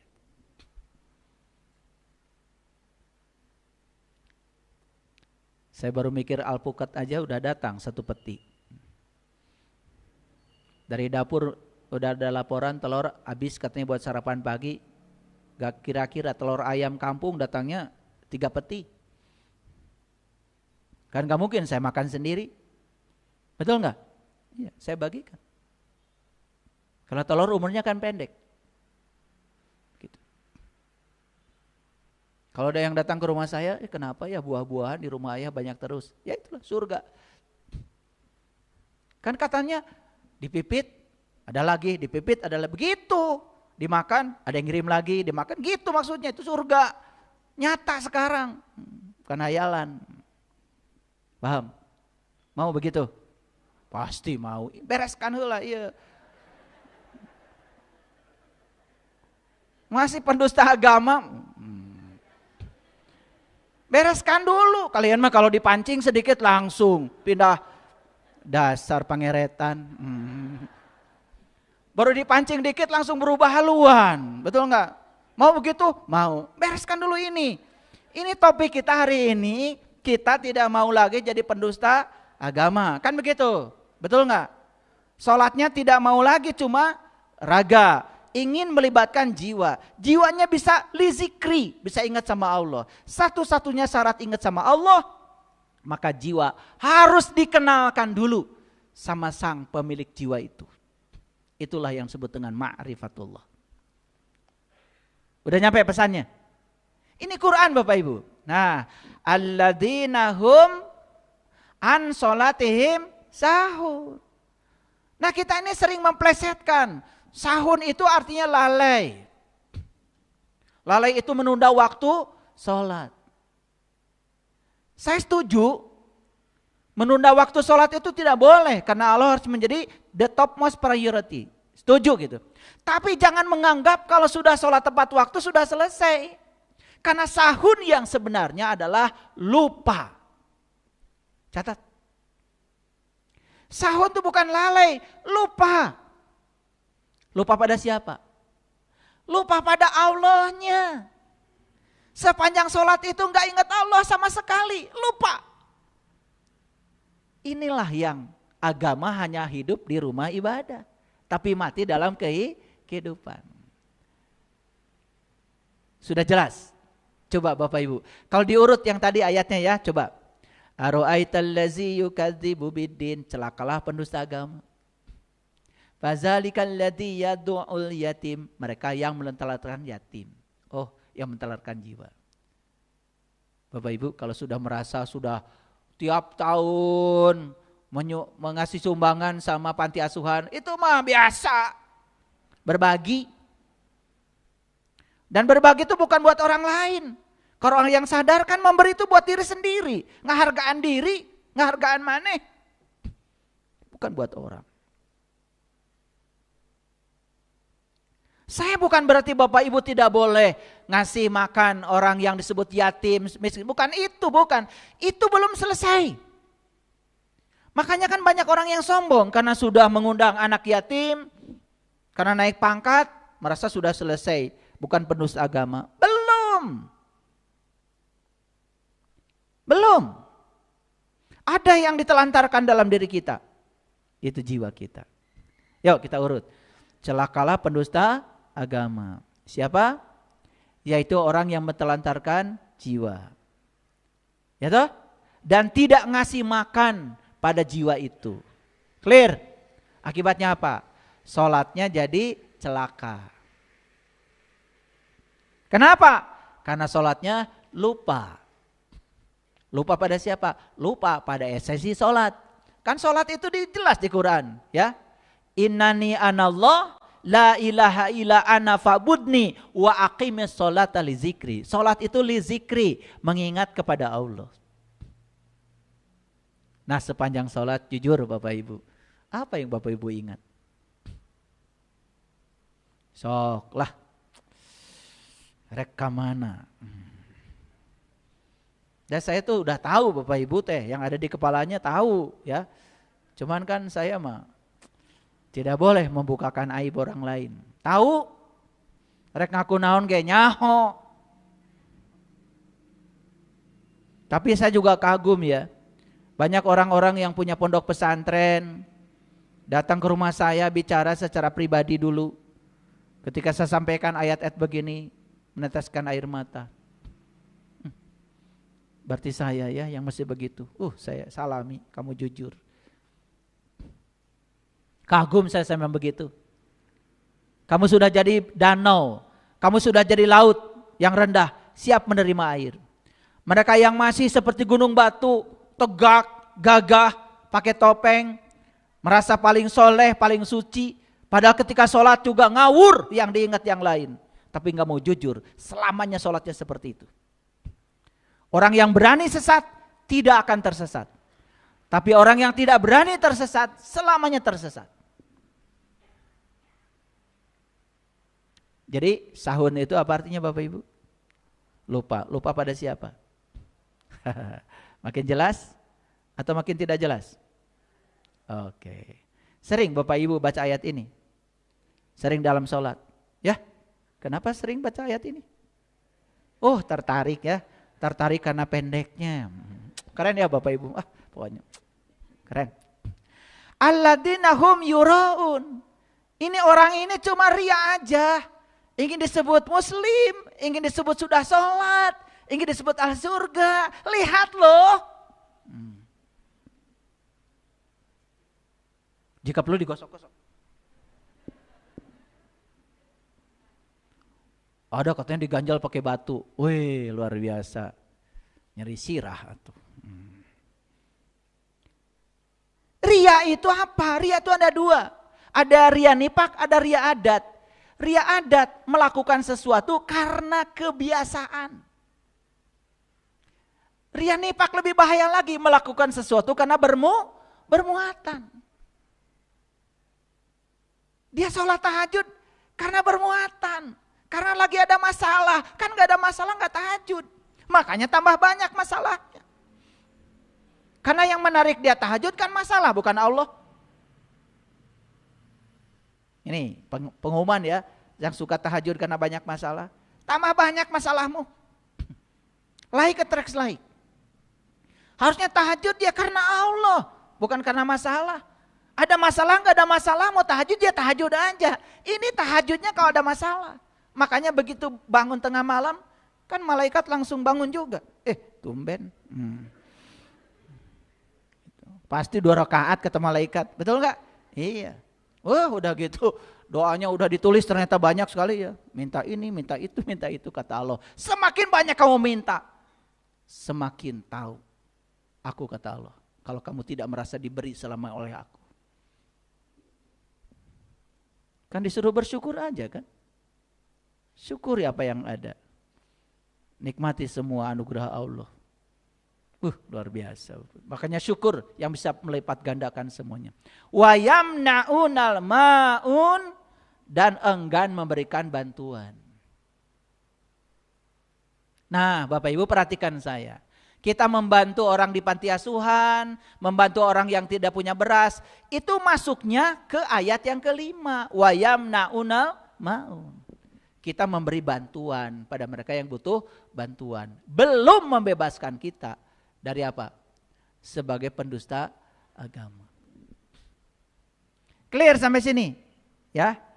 Masuk ya surat Al-Ma'un ini. Nah, mari kita baca sedikit. Coba Bapak Ibu renungkan ayat ini. Sesungguhnya orang munafik itu menipu Allah. Orang yang menipu itu kan seperti menghadap padahal enggak. Coba kalau tukang tipu kan ketemu kita. Betul enggak? Yang dibicarakannya biasa. Ini wajah tu wajhalilladzi fatara samawati wal ardh, kan begitu tukang tipu. Padahal aku hadapkan wajah batinku kepada Zat yang telah menciptakan langit dan bumi. Kan gitu kalian kalau sholat. Padahal pikirannya udah ngawang-ngawung kemana. Mulutnya aja yang kupat-kapit seperti itu. Itu namanya menipu. Menipu itu menghadap tetapi sudah punya agenda lain. Tukang tipu kan begitu. Menghadap kayak mau bisnis dengan kita padahal mau menipu. Paham gitu? Coba kata-katanya luar biasa. Ya, sesungguhnya orang munafik itu menipu Allah dan Allah akan membalas tipuan mereka. Bukan Allah yang membalas. dia sebetulnya sedang menipu dirinya sendiri. Dia dibalas oleh hukum alam. Apa tipuannya orang munafik? Dan apabila mereka berdiri untuk sholat, wa iza qamu ila sholah qamu kusala, mereka sholatnya malas. Ini ada yang terketik sama saya, ada S-nya. Malas. Gak sengaja saya. Kok saya bilang S-nya ada 2. Malas. Malas itu karena tidak merasakan nikmatnya Bapak Ibu. Coba, Bapak Ibu malas makan karena tidak bisa merasakan nikmatnya makanan. Bapak Ibu disuguhi makanan yang bukan kesenangannya, pasti malas. Tidak bisa menikmati. Nah, malas itu karena kita tidak bisa menikmati. Sholat cuma menggugurkan kewajiban saja. Bayangkan sholat yang kayak gitu. Hanya tumbuh di rumah ibadah, hidup di rumah ibadah, tapi mati di ruang kehidupan. Diulangi lagi di ayat ini ya. Wa iza qamu ila shalah qamu kusala yuraunan nas. Salatnya itu cuman ria aja di hadapan manusia.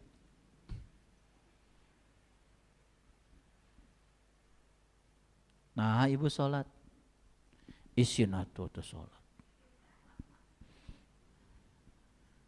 Bila dicari hoskun ke Ibu Yeti.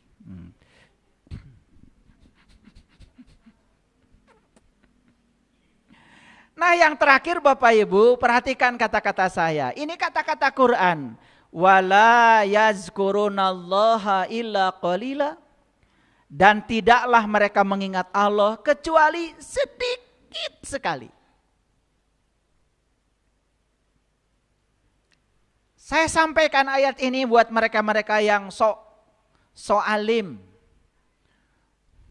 sok suci, yang suka ngomentari orang yang tidak sholat karena merasa dirinya sudah sholat. Yuk kita periksa. Kata Quran, orang munafik itu bukan yang tidak sholat, tapi yang sholat. Cuma sholatnya apa? 1, malas. Tidak menikmati karena tidak tahu rasanya. Tidak tahu siapa yang disembahnya. Sholatnya cuma raganya saja. Jiwanya ditelantarkan. 2, sholatnya cuma untuk ria di hadapan manusia. 3, sholatnya tidak mengingat Allah kecuali sedikit sekali. Sedang sholat saja gak ingat sama Allah, apalagi di luar sholat.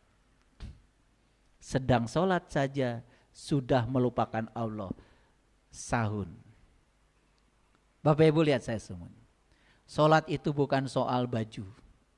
Betul, kalau kita dalam sholat baju kita harus yang terbaik. Tapi jangan merasa kalau bajunya sudah yang terbaik itu sudah sholat. Yuk sekarang perbaiki baju kita yang di dalam. Saya selalu mengajak ini kenapa? Aduh, saya memimpikan suatu saat kalau orang sholatnya sudah benar sebagaimana tuntutan Rasulullah SAW. Sholat itu benar-benar bisa mencegah manusia dari perbuatan keji dan munkar. Masih ingat wudhu yang tadi? Masih ingat? Nah, makanya inilah perintah sholat. Perhatikan sekali lagi. Bacalah apa yang telah diwahyukan kepadamu. Ini Quran surat Al-Ankabut ayat 45. Yang tadi tentang orang munafik itu yang sholat, itu surat An-Nisa ayat 142. Silahkan. Bahkan di An-Nisa 145 Allah mengatakan, ya, tempatnya orang yang sholat tapi munafik itu adalah neraka. Dan saya sudah jelaskan ya, neraka itulah di sini, saat ini, sekarang. Gampang marah neraka, gampang tersinggung neraka. Itulah neraka. Saya jujur mau tanya Bapak Ibu, banyak gak orang sepertinya sudah sholat tapi masih gampang marah, gampang tersinggung? Betul gak kata Quran tempatnya neraka? Betul gak neraka itu saat ini? Eta, jangan jauh-jauh. Makanya kata Quran surat Al-Ankabut, perhatikan, ini adalah surat terakhir yang saya sampaikan hari ini. Atlu ma uhiya ilaika minal kitab wa aqimis shalah. Bacalah apa yang telah diwahyukan kepadamu yaitu kitab dan dirikanlah sholat. Saya tanya Bapak Ibu, Mendirikan sholat dulu, baca kitab dulu. Baca kitab dulu. Kitab itu bukan Quran. Nabi Muhammad sudah baca kitab, Quran belum ada. Kitab itu kalamullah. Kalamullah itu sebetulnya hakikatnya adalah Allah itu sendiri. Berarti ayat ini perintah buat apa? Perintah untuk mengenali Tuhan sebelum kita sholat. Itu intinya. Lanjut. Sesungguhnya sholat itu mencegah dari keji dan munkar. Keren gak Bapak Ibu? Ngikutin ini gak Bapak Ibu sholatnya selama ini? Baca kitab dulu, sholat dulu. Tuh. Ada yang terlewat gak dari ayat ini? Ada. Pantas gak sholatnya hanya di rumah ibadah, tetapi di dalam kehidupan gak ada sholat? Pantas gak? Yuk, ini ceramah saya ini ya untuk membuka, menyadarkan. Karena ceramah kesadaran. Ini hipnoterapi, bukan ceramah biasa. Kalau ceramah yang biasa ya ikuti aja para ustadz, para ulama, para kiai. Saya kan ya modalnya kayak gini. Saya ustadz bukan, ulama apalagi, kiai dari mana?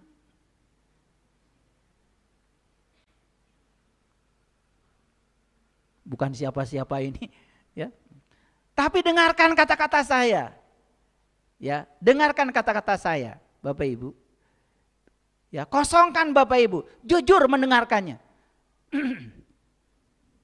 Dan semua orang yang berani untuk mendengarkan kebenaran, mereka sampai pada kebenaran.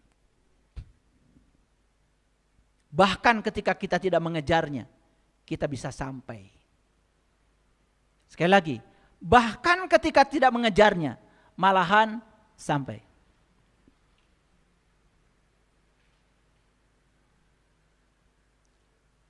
Ulangi lagi. Bacalah apa yang telah diwahyukan kepadamu, yaitu kitab. Baca apa dulu? Kitab. Setelah itu apa? Dirikanlah sholat. Karena sudah tahu dan kenal kepada Allah, sepanjang sholat gak ada yang diingat kecuali Dia. Bergetar Bapak Ibu. Bisa berjam-jam sholat itu. Sampai kakinya Nabi Muhammad aja bengkak. Baru kata Allah, sesungguhnya sholat itu.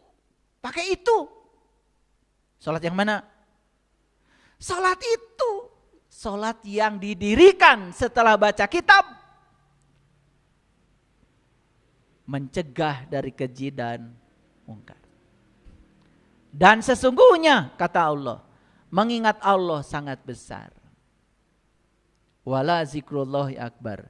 Tidak ada yang lebih besar dari mengingat Allah. Bapak Ibu, lihat saya semua. Ketika sholat yang 5 waktu, hanya Allah yang diingat. Habis sholat, hanya Allah yang diingat. Mau ngomongin orang, langsung ada rem di sini. Tidak. Mau menyakiti orang, ada rem di sini. Tidak. Mau ngambil hak orang, ada rem di sini. Tidak. Bahkan saya mau menawar aja, mau nawar. Makanya saya suka janji sama istri saya. Ya ke pasar, yuk. Karena bagi saya dengan istri saya ke pasar itu refreshing. Ketemu orang, asik tuh ya. Buat singkong di kanan, buat timun di kiri, asik itu olahraga. Ternyata ada penelitian. Sering pergi bersama pasangan ke tempat-tempat seperti itu memperpanjang umur. Keren tuh penelitiannya, luar biasa. Ya, coba bareng-bareng ya, asik. Tapi saya suka pakai syarat, nanti di pasar jangan ditawar ya. Timun 6.000 1 kilo, 2.000 ya mang. Itu bukan menghina tukang dagang, itu menghina Allah. Ya Allah, petani itu cuma naruh bijinya. Yang menumbuhkan aku, kata Allah, sampai sebesar itu. Kok kamu tidak menghargai aku, kata Allah. Tawar 10.000. Karunya atuh malak dage lila.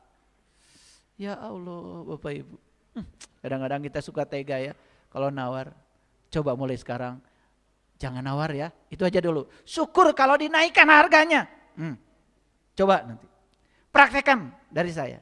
Waduh Bapak Ibu, berkelimpahan. Saya itu di Jelekong nanam timun di gunung. Ya. Setiap hari ya, saya hitung nih. Ya, yang kerja di Jelekong itu yang nanam timun tuh 4 orang.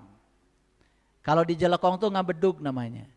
Gajinya di sana 60.000 sampai jam 12. 4 kali 6 240 kali 6 hari. Sok hitung sorangan. Panen timunnya 3 bulan Bapak Ibu. Begitu dijual ke pasar ditawar 2.000. Begitu saya jumlahkan sekian kintal itu cuma dapat 400.000. Padahal seminggu gajinya aja lebih dari 2 juta. 3 bulan sok hitung sabaraha. Kacida tanu nawar. Karena saya pengalaman udah nanem Bapak Ibu. Saya udah jadi petani. Petani cengek sudah. Petani sosin sudah.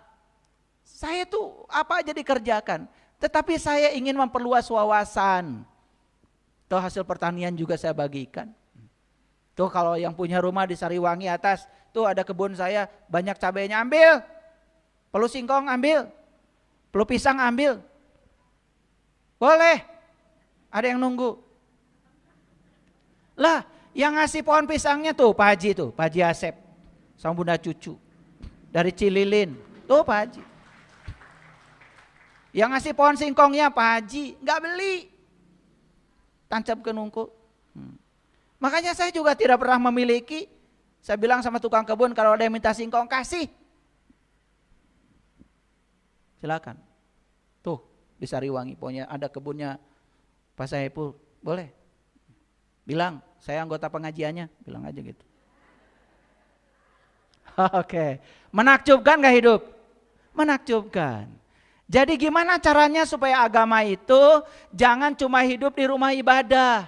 Agama bawa ke kamar, agama bawa ke dapur, agama bawa ke pasar, agama bawa ke kantor. Wih luar biasa. Wudu, sholat bawa ke semua sektor kehidupan. Maka agama akan menjadi rahmatan lil alamin. Terima kasih. Assalamualaikum warahmatullahi wabarakatuh.